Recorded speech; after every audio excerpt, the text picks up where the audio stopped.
Okay, everybody, welcome back to part 3, the final part of Ask the King for this month, September 2014. If you didn't see the first two parts, definitely check them out. They are going to be already separate on YouTube, or if you're watching on stream, duh, you've been here. So, we got about a page and a half of questions left to get through, so let's jump right into it because this is going to be the final part, okay? Okay. Next question is from The Gambler, and he asks the following. He says, as a fellow gamer in a world overrun by corporate armies and companies that all care about pure profit, gee, I think we were talking about that a little bit earlier today, weren't we? I agree with you that a lot of what you say about most of the higher-ups in these positions. They're greedy, money-oriented, and out of touch with the gaming community. As this is obviously dear to your heart, I wanted to ask, firstly, if you could work as a CEO for a day in a fallen-by-the-wayside company like Capcom, how would you handle their day-to-day operations so that your company could stay afloat in a dire economic climate and still deliver games and experiences to gamers who've loved your products for so long? Unfortunately, I hate to say this, The Gambler, but when you talk about a company like Capcom, it's very hard to see if they ever will come back. And what I mean by that is you need the money to do it. Keep in mind, Capcom, living on their laurels of being such a well-renowned game developer for so long, had tons of money from franchises like Street Fighter, Mega Man, Resident Evil. They had what they called their cash cow franchises. Unfortunately, what they've managed to do is run these franchises into the ground. They don't want to do Mega Man anymore. Resident Evil, no one is interested in anymore because Resident Evil 6 was different than what everyone was expecting. And Street Fighter, let's face it, after Street Fighter Cross Tekken and the debacle of that, buying every character that's already on the disc, no one really trusts Capcom to do anything anymore. So I don't even know if a company like Capcom, if I were made the CEO for a day for Capcom, I would have to look at the financials and see really realistically what could you even do to save the company, because it all depends on how much, capital you have to work with. Now, if you're talking in general, if you're talking an overall lofty view, okay, what I would say is the number one problem that game companies are having, that the console manufacturers are having, they're not taking market feedback. If you don't know what market feedback is, it means you go out on the street, you actually use your fucking legs, and you go talk to the gamers, right? Whether you go onto the forums, a popular area there, you read what people have to say about stuff. Microsoft's Xbox One debacle. All the stuff that they had to take away from the Xbox One that they wanted to do, the online-only, digital-only games, you can't really share games around anymore, all that stuff, if they just asked the gamer, what are you looking for in a console, they would have not gotten any of those answers. And so they would have said, well, this isn't what the gamer's looking for, we're not going to do it. If Capcom had went to the gamer and said, do you want to see a Devil May Cry reboot? Do you want to see a Street Fighter game where you have to buy gems to progress and you have to buy every single character who's already on the disc? What do you think the gamers would have said to that? They would have said, are you out of your fucking mind, you stupid money-grubbing assholes? Don't do it. The problem is these game companies don't do that. They don't get proper market feedback. And so they just think that they know better than everyone else. They go out there doing this crazy shit and no one likes it. If Capcom went out and said, gee, we're going to make Resident Evil into an action-based series instead of survival horror, and they got this big backlash, don't do it, they probably wouldn't have, and Resident Evil wouldn't be in the dire straits it's in right now. Why they think that they are smarter and better than everyone else and that they don't need to listen to the feedback of their customer base baffles me, okay?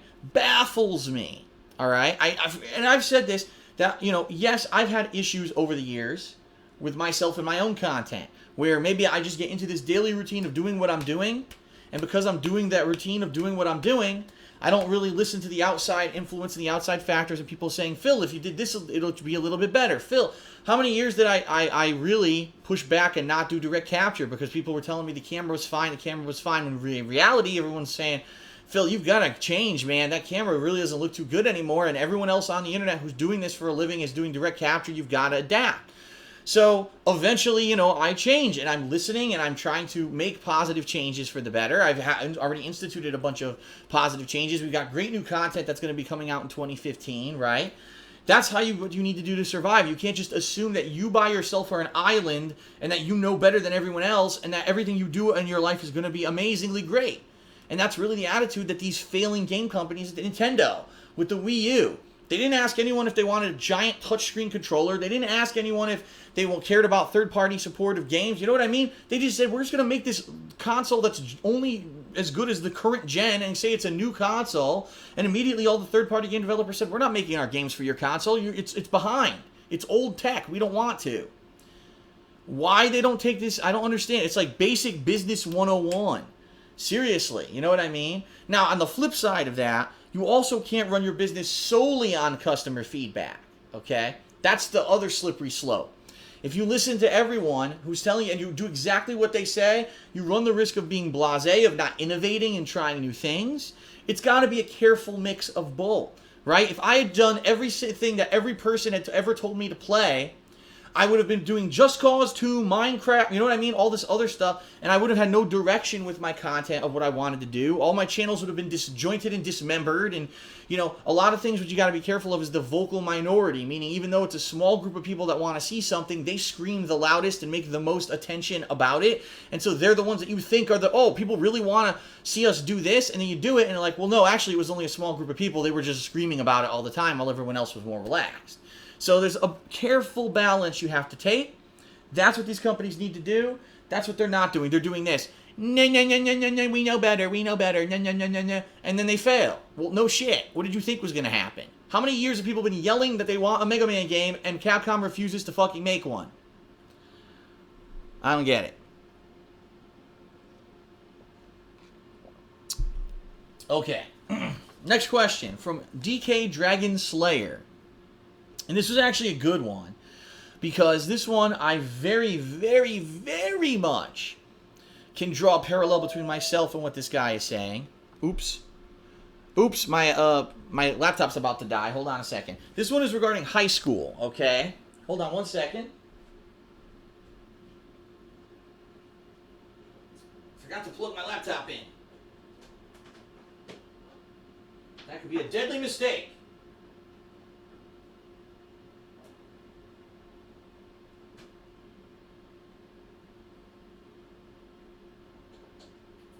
There we go. Okay, now the laptop's charging. So this one is in regards to high school. And in high school, how during high school, everyone around you, your teachers, your guidance counselor, your parents, they want you to set out like this plan for your life. Now, you're a teenager, right? You're just in these formative years. You've got hormones running through your body. You're driving for the first time. Maybe having some romance for the first time in your life. You got all this shit going on. And all of a sudden, you've got these authority figures talking to you saying, make a plan for your whole life. What? Really? At that point in your life, you've got no life experience of what it's like to be an adult. How the hell would you know at the age of 16 what you want to do when you're 40? It's the dumbest thing. Now, I can understand where people are coming from, okay? If you have no direction, you risk the chance of, all right, you don't go to college, you don't ever try to get a job seriously, you just willy-nilly kind of whiff yourself through life, and now you're going to end up not having a steady job, not having a family, not having financial support, all this stuff that's really important. Again, it's just kind of like the last question, you have to have a mix. You have to understand that, yeah, it's nice to have a plan, but don't hold this teenager to this plan where, like, you know, you have to do this. So let me just read this. So first, I want to ask your opinion on current idea that society has that high schoolers should have their life planned out by their senior year. The reason I'm asking is because I am a senior in high school and everyone around me, my parents, my teachers, etc., expect me to have my entire life story figured out. What college to go to, what major to be in, what job field to get into, and everything in between. And listen, I know, I was in the same boat. Everyone, oh, you should know what you want to do with your life, and blah, blah, blah. I'm a fucking teenager. I don't know anything about the job field. How would I know? At that point, when I was in high school, computer programming was the hugest thing. Computer programming, everyone was getting into it because video games, software, everything was getting huge. Computer programming was the way to go if you wanted a steady job. 4 years, I shit you not, 4 years, by the time that I was out of college, the bubble had burst, the tech bubble, and there were no computer programming jobs. Everyone who had gone for computer programming was laid off. So wow, what a great plan. That was really worth the plan, wasn't it? And that was my plan for high school. I wanted to go into computer programming. Thank God I didn't. Imagine if I did, I would have never had a job. So that's why it's so dumb to put that much pressure on a young person. You should instill values into that person, like fiscal responsibility. Don't blow all your money. Don't go rack up your credit cards. Here's how credit cards work, and here's how the job field works, and here's the career path you'd have to take if you did this or this. Here's how much schooling you'd have to do, and by the way, the amount of student loans you'd accumulate if you want to be a doctor or a lawyer or this, and have all that laid out. None of that is present. Why? Why is none of that present for young people? It should be. It should all be collected, data that they can look at and access and have it in front of them. Instead, all the parents, you should really know, son, that what you should do with the rest of your life. Well, it's very irresponsible of you for not. What? I'm 17. You know what I mean? And I don't understand. I really don't understand that whole mentality. I don't. But at the same time, again, it's supposed to be balanced. Yes, instill those things in the child, but don't make that young adult feel the pressure of the world crushing them before they even get started.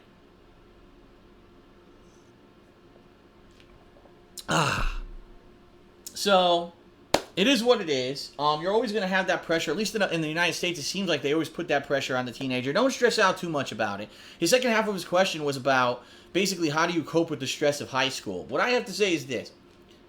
I've said this before, I'll say it again. Take your studies seriously, but not so seriously that you don't have a social life, that you don't have friends, that you're not enjoying life, because the bottom line is, you could bust your ass insanely in high school, and it might not even pan out to anything. Because that's how life works. I want to be a computer programmer. Straight A's in high school, go to college, get your degree, top of the class, laid off. No jobs.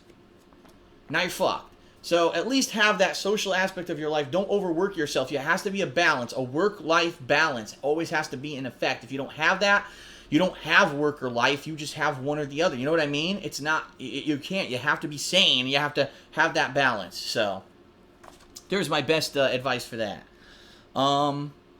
Next question from Who V and Dragon. I'm not sure how to pronounce the name, but here we go. He says, you know, one thing I always liked was that after certain parts of your playthroughs, people would make songs from them, and they were really good, like Instant Death, Going Back in Time, and Sonic Act 2 Remix. Anyway, my question is, did you like it when people used to do those musical remixes? Would you like it if people still did them? If they did start doing them again, would you make a year-end series called The Best of DSP Songs of Whatever? Yeah. Here's the thing, guys. When I first started on YouTube and started getting popularity back in, say, 2009 and 2010, when that stuff was happening, it was a new thing. It was like, wow, this new interactive medium where people can express themselves over the internet. They can play video games. They can do creative things. And people wanted to be a part of this. And there was this big, positivity bandwagon of, wow, this stuff is great content. And people would watch a playthrough of mine, and I would sing or maybe make a little joke, and they would take my little quips out of those and make some. Remember Thugs on the Floor from Mass Effect 1, how huge that got? It was like a thing all over the internet. Thugs on the Floor, we got Thugs on the Floor. People were singing it, hundreds of thousands of views for people who were making the songs about it. And then it kind of all went away, and the reason is because a few of the people who were really good at it, got busy with real life. I remember that one guy, Ghost Drone, who was really good at it, went to college.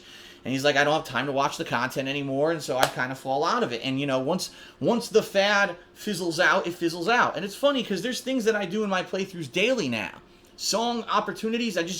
I was actually seeing the credits of Naruto yesterday, how ridiculous the plot of that game was and how bad the plot of that game was. And people who were watching it on stream loved it. But no one takes audio clips and makes the songs anymore. Listen, it's a lot of work, okay? And the other thing that really is a pain in the ass about that, if you remember, YouTube used to have, on their channel format, used to have a section for it was like, okay, your most recent uploads, what you favorited, what you liked. It used to have prominently feature on your YouTube page things. And it became huge because they had this format for years. People were, okay, so people would make a remix, I would favorite it, it would immediately show up on my main page, and people, keep in mind, I used to have something like 100,000 people go to my channel a day just to see what I was up to.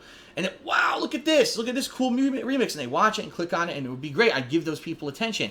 You can't even do that anymore. You seriously can't. You put shit on your channel page, no one even looks at it anymore because YouTube changed the channel page so many times, no one knows where to look for anything anymore, Remember there used to be comment sections and stuff on the page? It's all fucked up. YouTube literally destroyed their own website by changing the format so many fucking times and not explaining it and not saying why or even asking if people wanted it. So there used to be this whole social aspect to videos on YouTube. People used to make remixes. People used to do all kinds of stuff that I would favorite and feature and talk about. And now I can't even do that anymore because it doesn't exist anymore. YouTube fucked up their whole website. But, you know, would I like it if people did musical remixes? Absolutely. And even, you know, a year or two after those bigger ones came out, people were still doing it. And I always had the year-end series, the best musical remixes of the year. And I did that stuff. And, you know, I would. If people did it now, I would too. But, you know, for whatever reason, it fell out of favor. It's probably a lot of work. And the people who are into the musicality of the stuff really aren't watching the playthroughs anymore to be able to pull that stuff out and do it. So, you know, it is what it is. I liked it when it happened. It was a cool fad. And, you know, if it ever comes back and people feel like they want to do it again, awesome. And if not, well, that's life, right? We'll just continue on. So, next question. This is from Color Me Kevin. He says, yo, yo, yo, Phil. Yo, yo, yo, yo. Is there anything you missed back in Connecticut since you moved to Seattle? Yo, yo, yo. All right, he didn't say that many yo's, but he did say yo, yo, yo. Things that I miss in Connecticut. Absolutely. Number one, and this is in no order of priority. I just want to make that clear. I don't think because I said something first, second, or third that it's the most important. The co-op with John. The co-op that I used to do with John was awesome. Regardless of the fact if people were watching it or not, regardless of the fact if it was a popular game or not, it was just fun to have a friend who could come visit for every week. We would shoot the shit and talk about stuff, and we would play a game and have fun. And of course, smart guys as well. And that's gone. And it's gone for multiple different reasons. I mean, I moved away, so it's not easy for John to obviously do co-op with me anymore. He can't just drive by and do stuff anymore. And he's at a different focus in his life where he wants to do other stuff outside of doing YouTube besides the stuff for his show. So I do miss it. Absolutely 100%. That's one thing that I miss since I lived in Connecticut. Number two, I miss seeing my parents every week. Yeah, I mean, it seems like a little thing, but to see your parents and live that close to your parents and see them every week was cool. I would go to dinner with them once a week and we would catch up and everything. I do still have that. I called them once a week and we talked for maybe 20 minutes to an hour about getting caught up on everything that's going on with each other, but it's not the same as having a meal with them, you know what I mean? So I do absolutely miss that. And of course, primarily, the number one thing that I miss about food, of course, is Italian food. There's no good Italian food out here. There is an exception. Let me make that clear. Italian food on the East Coast is way better than out here. Out here, if you order Italian food, you're either going to get a Greek variant or you're going to get Mexican. I'm not kidding you. It's like Mexican pasta. It's terrible. It's hilarious because people actually line up outside of Olive Garden out here thinking that it's like great. When on the East Coast, Olive Garden is failing as a business. People aren't going to Olive Garden anymore. Over here on the West Coast, it's like, oh, this is Italian food. It's great. When really it's not. It's nothing like real homemade Italian food. So, the food aspect, the Italian food, I can't go out and get an Italian meal, right? I have to make my own, which is cool. It's cool that I can make my own Italian pasta now, because that's what we're doing. Once a week we have the pasta, we have a meatball parm sub, sausage and pepper subs. So at least I'm getting some of that Italian food that I'm making, but I can't just go out to a place and buy pizza, Italian food. It's all way different. It's not authentic, okay? However, we did find this cool place. It's called BJ's. It's a pub/bar food style chain that's on the West Coast. They started actually in Oregon, and now they've come up to Washington and other places in this area. And we tried their deep dish pizza this past week, and it was pretty good. It's nothing like East Coast pizza, and it's nothing like Chicago deep dish pizza. It's like a thick dough that's fluffy and light, and they really load it with toppings and cheese and sauce. It's pretty good. It's different, way different than what I'm used to, but I actually enjoyed it. So if we do go get pizza, that's probably where we're going to be going. But that is the thing that I miss with regards to food. I'm missing the Italian food, and I am missing the local businesses that we used to have, that we used to be able to go to for food. For example, diners and local kind of restaurants, such as there was one I used to go to called Tomlinson's. They were really good for dogs, burgers, chicken sandwiches, tuna wraps, that kind of stuff. And there was another place that was called Duchess. I actually did a DSP Tries It once or twice on Duchess, where they would do good things like chicken parm sandwiches and hot sandwiches and deli sandwiches and stuff like that. Out here, what I'm finding, you don't have those local places. 99% of the time, all you see is the chain. So the McDonald's, the Wendy's, the Arby's, the Taco Bell. And I'm not saying that's bad, because actually Arby's, Taco Bell, those are things that I didn't get in Connecticut because I didn't have any of them near me. So it's cool to have that near me for variety's sake. But I am missing some of those more local places that used to make the cuisine like that. It's different than just going to a chain, you know what I mean? And I am starting to miss a little bit of that. But it would be nice to finally find a place that maybe does good local stuff, but we haven't found one yet, honestly. It's more just chains out here. Okay.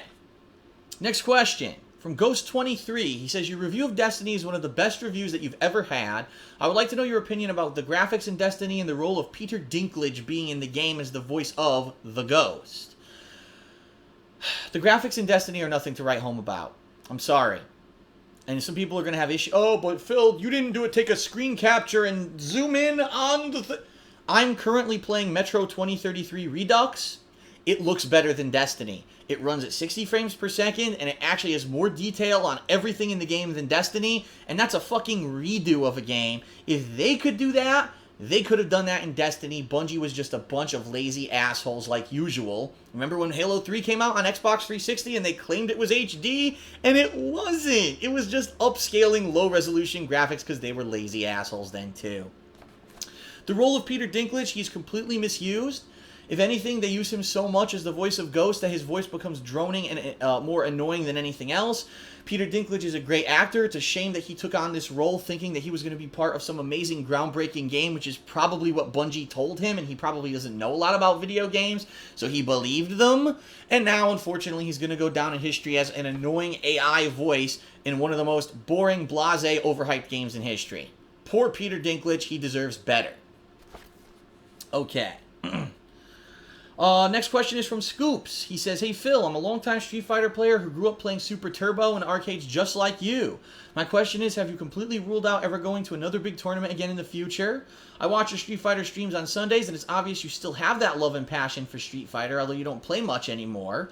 I myself am an old school player who quit after all arcades closed down and only starting to play again when Street Fighter 4 dropped in 2009. It would be nice to hear you play competitively every so often. Thanks and take care. And I address this from time to time, guys. I mean, the thing is that, unfortunately, the face of competitive gaming, especially when it comes to Street Fighter, has changed. It used to be a more grassroots thing. Now, it is when Street Fighter 4 became popular, it became more about, oh, I want to go to a tournament and win so I can become internet famous and talk shit on the internet and make money doing videos of it. And that's obviously not the competitive spirit of what it was supposed to be and not what it started at to begin with. Chances are that if I were to start attending tournaments, more than likely people would just be there to talk shit to me and say that I suck and all kinds of shit just to give me a hard time rather than just let me be there and compete, which is what I would want to do. Same thing if I went to EVO, more than likely I'd be either people would hate me or love me, and it would be more about that than me actually there to just play the game. Unfortunately, the days of me being just a competitor are gone because I'm on YouTube and I got popularity. I hate to say it, but when I walk into a gaming event, people are going to recognize me, and for me to play competitively at a Street Fighter tournament, I don't know if it would even happen, because I'd probably get so distracted by all the bullshit. Undoubtedly, someone will try to do something stupid or say something stupid to me to piss me off, and I don't know if I would really ever want to be in that environment, quite honestly. It's a very hostile environment. I'll be honest, a lot of people in the competitive Street Fighter community didn't like the fact that I got popularity. They saw me as, oh, this is the guy that doesn't agree with the SRK guys. He talks shit about them, and he was always outspoken. Now he's making a living and making money playing games on the internet. Fuck this loser. And that's kind of the mentality. If you go ask some big people in the Street Fighter community who I've never said a word about, that's what they'll tell you. They'll say, fuck Phil. And it's like, what did I do? I didn't do anything. But that's kind of the mentality. It's this real childish mentality of them that I somehow was able to have popularity on YouTube without just playing Street Fighter or something. I don't know what it is. Because they all have a bug up their ass. Like, what did I ever do to them? I don't know. But I don't know if it would even be entertaining at this point to do Street Fighter competitively. Am I completely ruling it out? No. Would I maybe like one more time in my life to go to EVO just for the hell of it and get out of my system? Yeah, I admitted that a few months ago. But it's not anything on my docket right now in my immediate future that I'm concerned with, okay? Okay. Next. With Alien Isolation right around the corner in terms of release, my question to you is, what do you think it takes for a game to be truly called a survival horror game? Games like Outlast and Deadly Premonition were, in my opinion, some of the best survival psychological horrors, both of which I watch your playthroughs of on YouTube. Do you think that survival horror and psychological horror should only be aimless jump scares? What do you think should be implemented in these styles of games to give the genre a breath of fresh air that it needs? Thanks a lot from Zway. Well, good question. It shouldn't just be jump scares. And this is also concerning horror movies that I've been seeing recently. It seems like almost all these games and movies that are coming out are all jump scares, right? Oh no. Oh, surprise. It's an enemy. Oh, big loud audio cue that fucking rattles you instead of actually having true horror. True horror is a few things.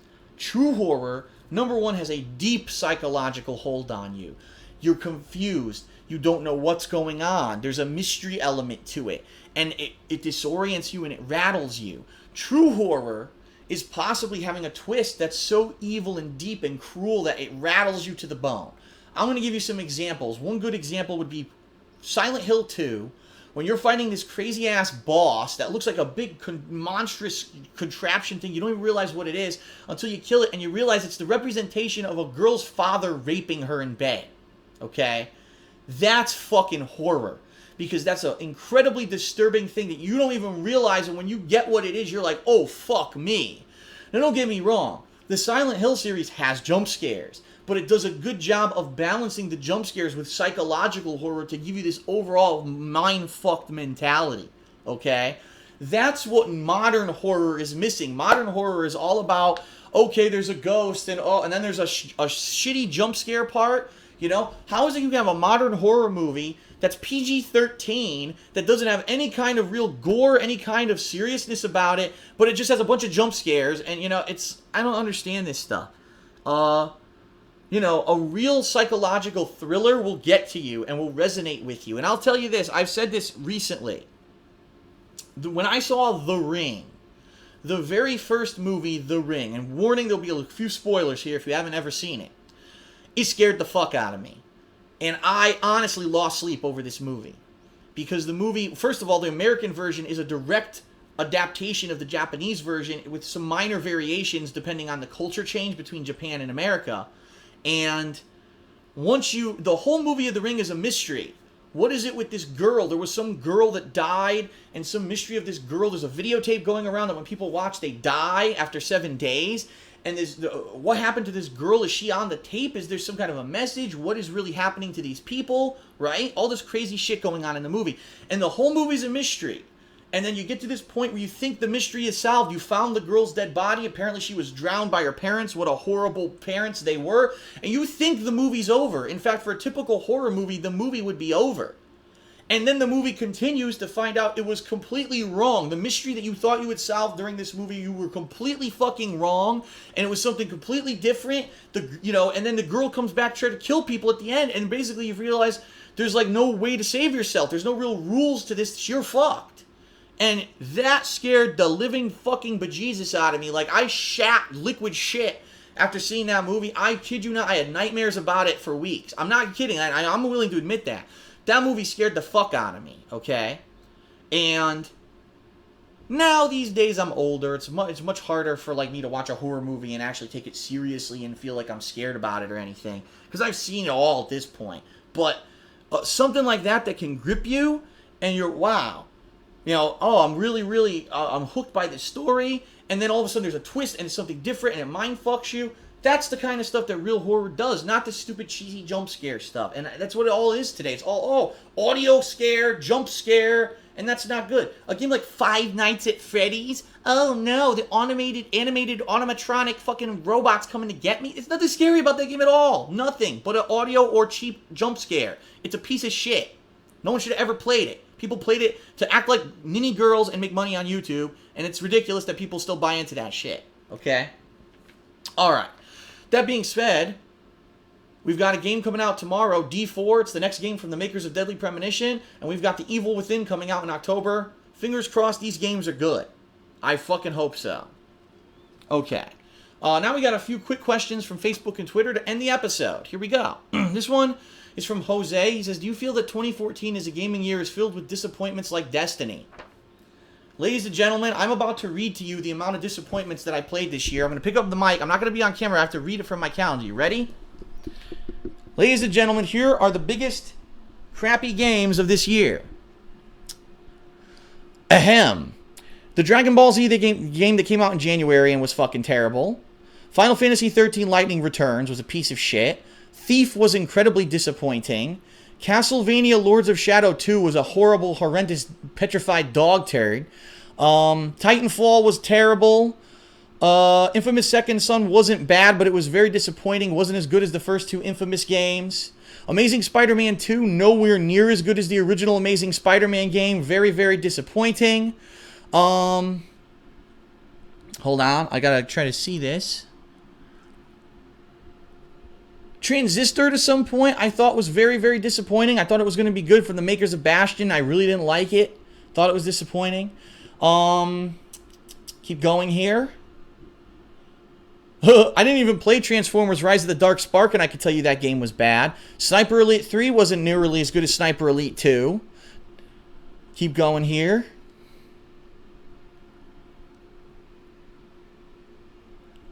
To some extent, I'll tell you, Tales of Exilia 2 I don't think is good as the first game. I think it's a lot of filler. Madden was pretty disappointing. Infamous First Light was a horrible, terrible, boring. And Destiny was terrible. So, there you go. I literally just read all the games that had massive potential this year, and then when you played them, you're like, what the fuck? And I was almost my whole calendar. I mean, I had actually only had to skip a few games. So that's the gaming year this year. Pretty much deflating and disappointing. And it sucks because really, with the new consoles that came out last year, we all saw big potential, and it went... Here's hoping 2015 turns around, because I tell you, gaming has to survive, and when you have a year this bad, people are going to go to... Here, people are going to go to this, to mobile... Here! WWE Supercard Update! We've released a new mode with new cards. See what I mean? This is what it's going to be. This is what it's going to turn into. People not caring about the artistic and grossing experience anymore. Instead of paying $60 on that, they're going to get that game for free and then end up sinking $200 into it over a few weeks because they don't realize they're doing it. Okay. From Industrial Gamer, he asked, what is your opinion on the increasing number of episodic games? Resident Evil Revelations 2 was most recently revealed for this format. I'm all for it. Because when you look at some of the most recent episodic games that came out from Telltale Games that were really well done, like The Walking Dead and The Wolf Among Us, you know what? Great. I get my fix of the game, couple hours every few months. The game ends up being a 10-hour experience for $20-30. It's worth it, and the game's well done. Great. Do it episodically. What I don't agree with is these game companies, just because their game is episodic, not having a release schedule and not even telling you when the games are going to come out until it's the week of. You know, if I'm going to buy The Walking Dead Season 3, they should tell you the first episode is coming out in January, the next episode will be out in March, and we're committing to it. The next episode will be out in June, and we're committing to it. No, they're treating it willy-nilly, like, oh, well, we got your money, so whatever. We'll just make it whenever, and you could fucking deal with it if it's not out when you're ready to play the game. And it's like, that's bullshit. Give me a solid schedule so I know when it's coming out. A lot of people get disappointed because a game like The Walking Dead, well, it came out this week, but I don't have time to play it. By the time you play it next week, everyone else has already played it and told you about it. And you're like, well, now I'm spoiled. So it's annoying. You know, Resident Evil Revelations 2, as an episodic game, it could work, but are you going to tell me when it's coming out, or are you just going to throw episodes at me whenever you feel like it? I like the idea because if you don't buy the season pass, you have the chance to maybe buy 1 or 2 episodes. And if the game's not going the way you like it, like let's say you buy episode 1 of Resident Evil Revelations, I'm not really liking it. It's not feeling like that classic Resident Evil I remember. I don't want to get the rest. Well, you only spent $5 or $10 instead of buying the $30 for the whole game. You know what I mean? Or when the game's released, it'll probably $60. So I can see definite ways of, you know, of positivity in the episodic, but I also see negatives if you don't know when the hell the games are coming out.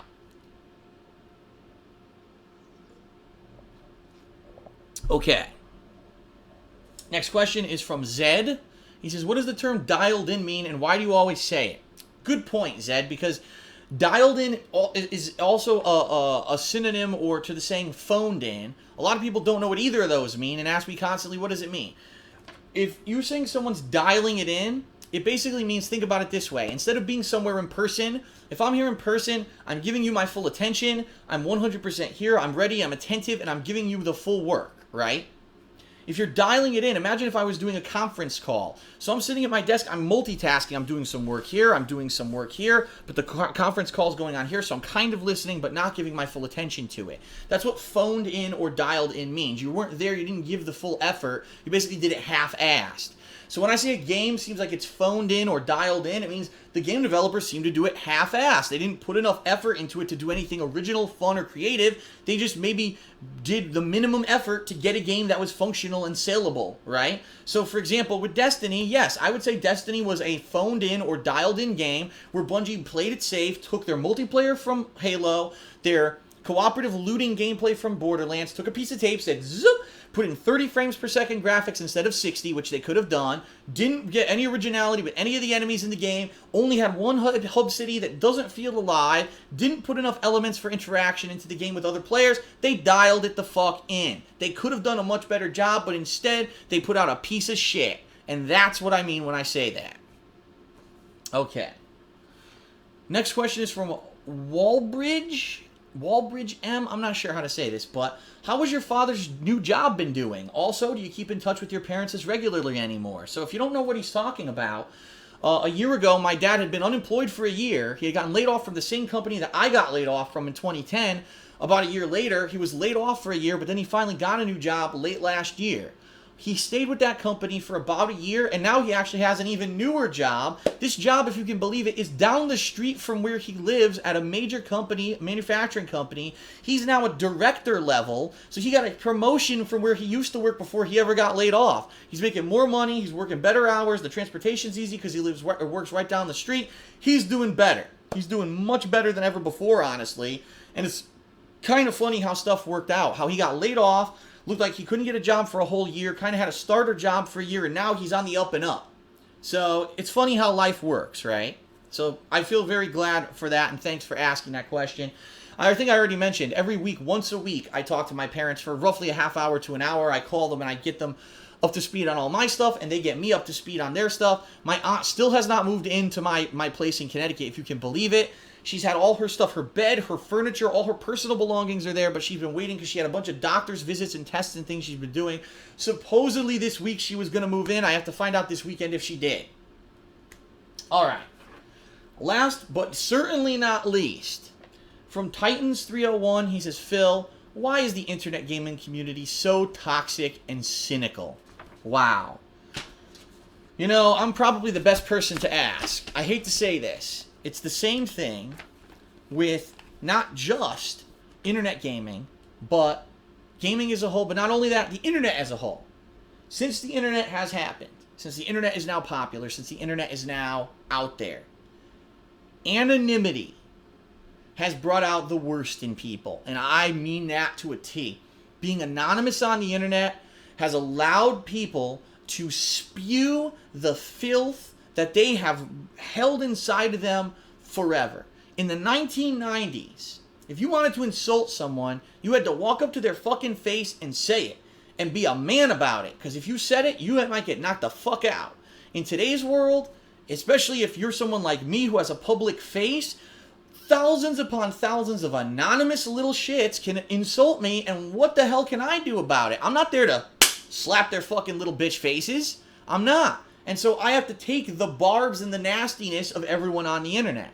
And so it is toxic. It really is, because it allows people to vent their negativity with absolutely no balls and no recourse whatsoever. They can just destroy. There's people on Facebook, you know, remember the internet bullying that's happening now? Kids in high school who are getting destroyed by internet bullies who are hiding behind their computers. It's disgusting. It's not just gaming, it's the internet as a whole.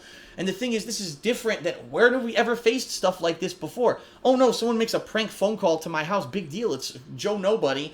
Hang up. But when you get 10,000 people attacking you on a daily basis about nasty shit, you know what I mean? Why is it that when a new game comes out, you immediately get two fanboy wars going at it, smashing each other's heads together like this? The game's not even out yet. You know what I mean? The internet, man. The internet is pretty wild in this respect. And the fact that the anonymity has led to the negativity is a problem. And there's no accountability. If someone goes online and makes a death threat, you know, What can you do? Nothing. You can report it to your local people, and they're like, well, we can't do anything about it. Did anyone physically actually threaten you in real life? Well, no. Well, nothing we can do. And it's like, that's what the internet's become. So everyone's become negative, cynical, nasty, toxic, and just blatantly attacking each other because they can, because they're now hiding in cyberspace. And that's sad. That is really sad, because it really is changing culture. It's changing the culture of the world in some ways, you know? You got fucking shows like TMZ that have become the hugest thing. Why? Because you're negative and nasty and attacking? Unbelievable. I just don't understand these people, you know? But no, that's an absolutely 100% correct statement. The internet is toxic. The internet is incredibly cynical and negative. And you got to understand that when you go on the internet. That everything that you see on there, you may see this new bandwagon thing, this new fad, and you got to take it like that, because unfortunately that's what a lot of people are doing. That's what a lot of the internet is right now. It's just cynical and nasty. And, you know, I've taken the brunt of it over the years, and I'm still here standing, thank God. Thank God that I have the toughness to take it and not to have mental issues and everything from all the people who've said nasty shit and basically misinformation and disgusting things about me over the years. And I want to thank everyone who's been supportive of me through this journey, because you were, you supportive people, the people who have stood by me and been patient with me during the good times, during the bad times. You're the reason why I'm still here. You're the reason why I'm able to be the rock that I kind of am. Even though I do have times when I'm weak and I break down and I talk about the haters and I talk about views and I talk about this and that and all the internet, you know, negativity and toxicity that comes to me. I wouldn't do this if I didn't love it, and I wouldn't do it if I didn't think that I was doing good. You know, a good for someone. And your heartfelt support, your heartfelt messages, the things that you guys do for me on a daily basis, keep me in the going. And I would never even have made it here to Washington if it weren't for you. And here I am in a great place. Yeah, it's got negative things going on, but that's life. And I'm finally starting my adult life, and I'm loving it. Thanks so much, everyone, for your support. And I guess that's a great positive way to end Ask the King. I know that we went long this time. I know that I started late this time. Sorry about that, everybody. So, thanks very much for watching Ask the King. We will return in 1 month's time. In fact, I believe the date is October 16th is the date that I have set for the next episode of Ask the King. The thread is already open on thekingofhate.com for you guys to post up your questions, so I hope that you will. It's the only way that we can have a good show is if I have good questions, right? So thanks a lot, everyone, for watching Ask the King. I appreciate you being here, whether if it was live on stream or if it was on YouTube. Peace out. I'll see you later for more new gameplay. This hardcore gaming season pushes along full speed. See you later.